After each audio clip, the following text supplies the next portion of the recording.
Hello and welcome back to the Aston Social Lab. For our newcomers today, my name is Ellen and I'm an associate here at Aston Social and your host of today's masterclass. In our last couple of masterclasses, we've been doing a deep dive into the world of Google Ads, how it works, and also the different various types of campaigns you can run on the platform. Last time we looked closely at the Google Search Network, and today we're going to move into the Google Display Network. The Google Display Network is the #1 global display ad network on the web, and it reaches over 90% of internet users worldwide. You will have come across hundreds, if not thousands, of Google Display ads while surfing the web. Whether you're a startup ready to break into Google Ads for the first time, or a business that's been running ads for a while, you might not have a massive budget to spend on advertising, but either way, you still need to get the word out there somehow. Google Search is still one of the best ways to capture user intent. But if people don't know about your products or services, they aren't going to search for you on Google. So this is where Display Network can help you out. Brand awareness is the single biggest benefit of Google Display advertising. And today I'm going to show you how Google Display ads work and why you should consider them as part of your digital advertising strategy. So let's jump in. I'll share my screen. So let's talk Google Display ads. So today what we're going to cover is we're going to actually have a look at what Google Display ads are and what they're all about. And then we're going to compare Google Display versus Google Search so you can understand the difference between the two and how they differ.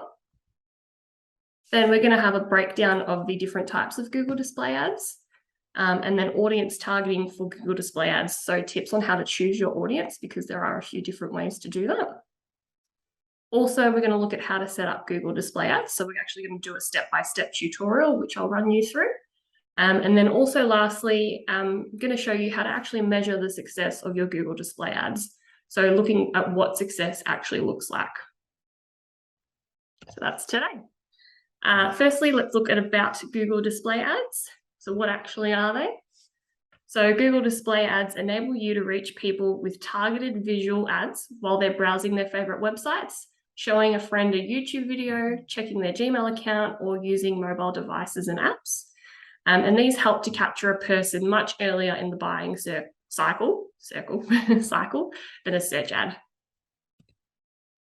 The benefits of Google Display ads, there are a few. So firstly, you can reach people in multiple places.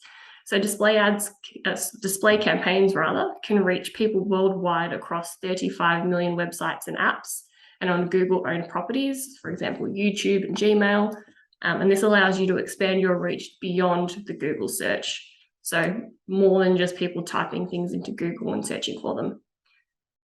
You can also build campaigns around your goals. So you might want to drive sales, leads, website traffic, or just build brand awareness and consideration for your business, product, or service.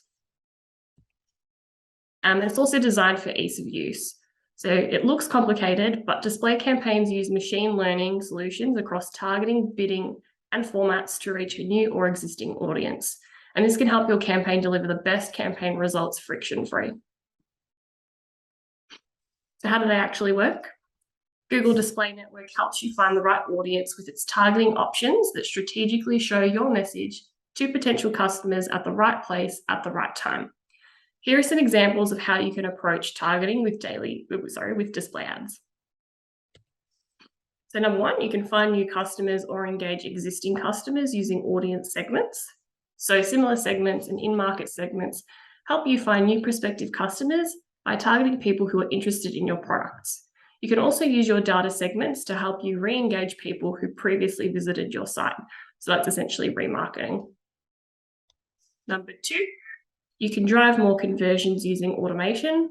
So automatic targeting increases conversions by finding high-performing audience segments based on your existing audiences and landing page.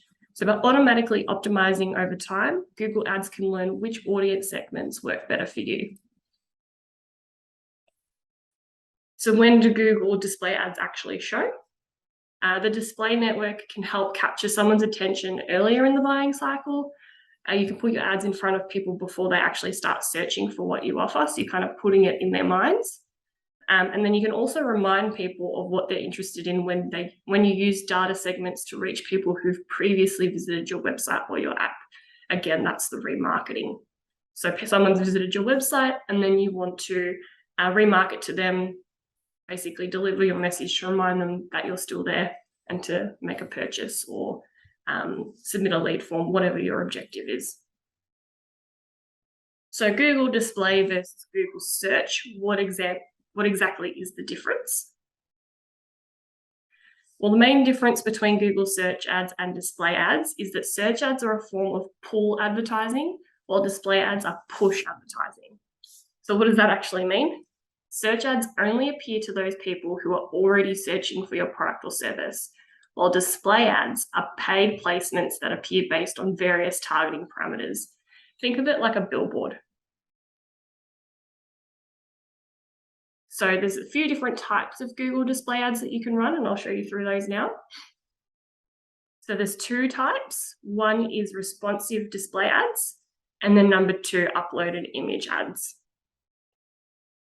So responsive display ads automatically adjust their size, appearance, and format to fit just about any available ad space and improve performance. So it could be a horizontal banner, a landscape banner, a square, something small, something large, depends where it sits on the website.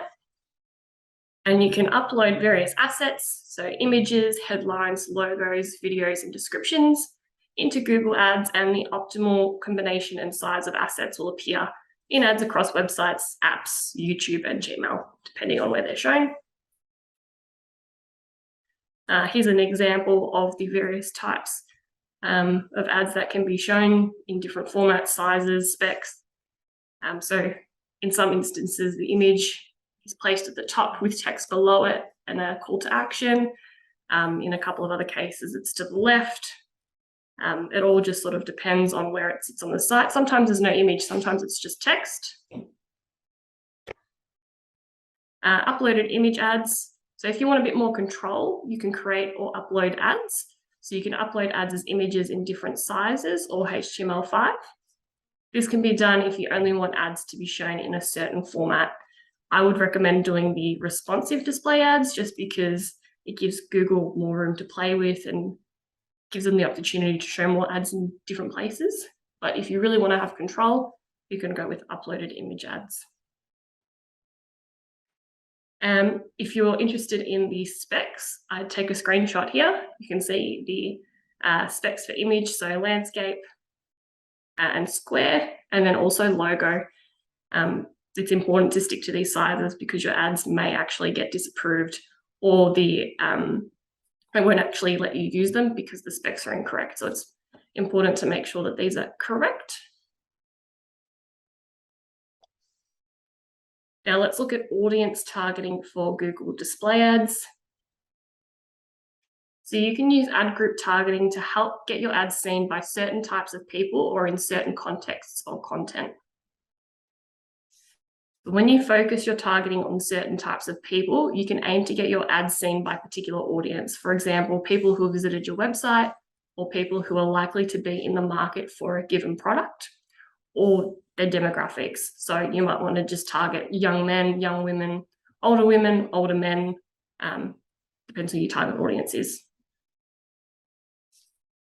You can also target certain moments. So when you focus your targeting on certain moments, you can specify keywords or topics to get your ads seen in the context of specific kinds of content. For example, you own a bike shop, you sell bicycles, you want to show bicycle related content, or on a specific website, you might want to be placed on a news website, somewhere where people are looking every morning for the news, or maybe a sports website. It just depends where you want to be shown, but you do have that option. And now we're going to do a little tutorial on how to set up Google Display Ads. So when you open up Google Ads, you're automatically taken to the overview page with your campaigns listed, as you can see there. Now, to create a new display campaign is just like creating a search ad. You click the create button, which would sit here, and then you get two options: create a new campaign or load campaign settings. You select new campaign. Then it takes you to this page where you choose your objective. So for display ads, you can use sales, leads, website traffic, brand awareness and reach. So in this example, we're going to look at website traffic as the objective. Once you've selected the objective, and then asks you to select the campaign type. So this is where you would pick display, and the other options which we've had a look through in a previous lab. So there's search, performance max, shopping, video and discovery, as well as display. Then below that, it asks you to add your URL. So this is the URL where you want to direct people to, not just your homepage. I mean, in some instances, you might want to take people to your homepage, but if you have a specific landing page that you want to add traffic to, you put that in there. And then you also give your campaign a name. Then you choose the location and languages of where you want your ads to show and the language of the people who are actually going to see your ads. In most cases, it'll just be English, and that's the automated option that it gives you. So with targeting, you can go by country, state, city, even postcode, so you can get very niche with that. And you can do it based on the location itself, or you can select a radius from a particular location. Then you choose additional campaign settings. So your ad rotation, you might want to show ads at different times of the day. For example, your business might only be open 9 to 5, so you only want to show ads in that time where people are going to inquire. You might want to run them all day if you're an online business, so you've got that option available. You can also choose which devices your ads show on, so you might want to only be shown on mobile, maybe only on desktop or across both, so you've got that option too. And then you also choose the start and end dates of your campaign. You don't actually have to set an end date, you can leave it ongoing, but if you do have a sale or something that ends on a specific date, you can choose your end date there. Then you set your budget and your bidding strategy. So you put your average daily budget for the campaign. So you don't put a lifetime budget, it's a daily one. So make sure you do your maths correct so you don't overspend your budget. And then you choose the bidding strategy, which in most cases will probably be conversions. You can also do for clicks too. And if you want to, you can also set a target cost per action. So the most that you're willing to spend for a conversion. You don't have to do that though, it's up to you. Then you choose your targeting strategy. So this is basically who you're going to target, your audience. So you can break them down into segments, demographics, keywords. So you can actually target people who are searching particular things on the web. Same with topics. You can target people based on things that they look at online. And then also placements, you can choose, that's where you choose which websites you want your ads to show on if you want them to be shown in a specific place. So this is the area where you do that. Then you actually create your ads, and it's fairly simple, which is great. So you put in the final URL, which would probably be, it should automatically show up because you've put it in the campaign section at the beginning. You put in your business name, and then you upload your images, and you've got up to 15 images which you can include. It's recommended to have at least 5 or 6 images to have in rotation, so there's a bit of variety, and for Google to also do its machine learning, pick up what's more responsive to the audience. And then also below that you add your logos. And then on the right there, it gives you a bit of a preview of what your ads will look like, just to make sure it's all formatted correctly and you're happy with the images and all of that. So it gives you that option, and you can also look at how it looks on mobile versus desktop. At the very top there in the blue, you can see ad strength. As you're adding in data, it will tell you how strong your ad actually is, and it'll give you recommendations on how to get it to an above average ranking, basically. So make sure you keep an eye on that. Below that, you've also got the option to add videos, below the images, I mean. Videos, if you've got video content, you might have a GIF or something that you want to use as part of your display ad, you're more than welcome to do that. As it says there, portrait and landscape around 30 seconds works best. And then below that is where you add your headlines. So there's up to 5 headlines which you can add. And again, Google will pick and choose which ones to use based on the user. Then below that, you add your descriptions. So again, there's up to 5 descriptions, which Google will pick and choose from based on the user and use its machine learning to learn which descriptions perform best. Then once that's all done, you've got a review section there just to make sure everything you've set up is correct before you publish.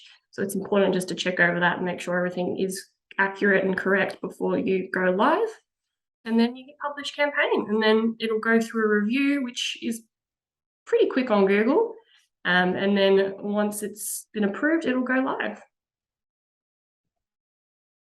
So your ads are live. How do you know if they're actually performing at their best? So we're going to look at how to measure the success of your Google display ads. So unlike search ads, these are a little bit different. Display ads can attract a customer's interest in your brand or product, even if they don't click on the ad. So clicking isn't the be all and end all here. Often customers will take note of your display ad and then visit your website or even your physical store at a later time. So clicks don't always tell the full story with display ads. Display impressions shouldn't be overlooked when measuring the success of your ads because they influence your customers' decisions to buy. Something important to remember. And also remember your objective. So when measuring the success of your display ads campaign, always go back to your campaign objective and determine which metrics are most suitable. So if your objective is sales, let's look at conversions. If your objective is brand awareness, then impressions are important. And then if your objective is website traffic, that's when you would focus on clicks. So that's all for today. Thanks for listening. I hope you learned something new. If you do have any questions about setting up your Google display ads or just more general questions about how they run, feel free to drop a comment below or send us a message and we'll be happy to help. So thank you, and we'll see you next time in the lab.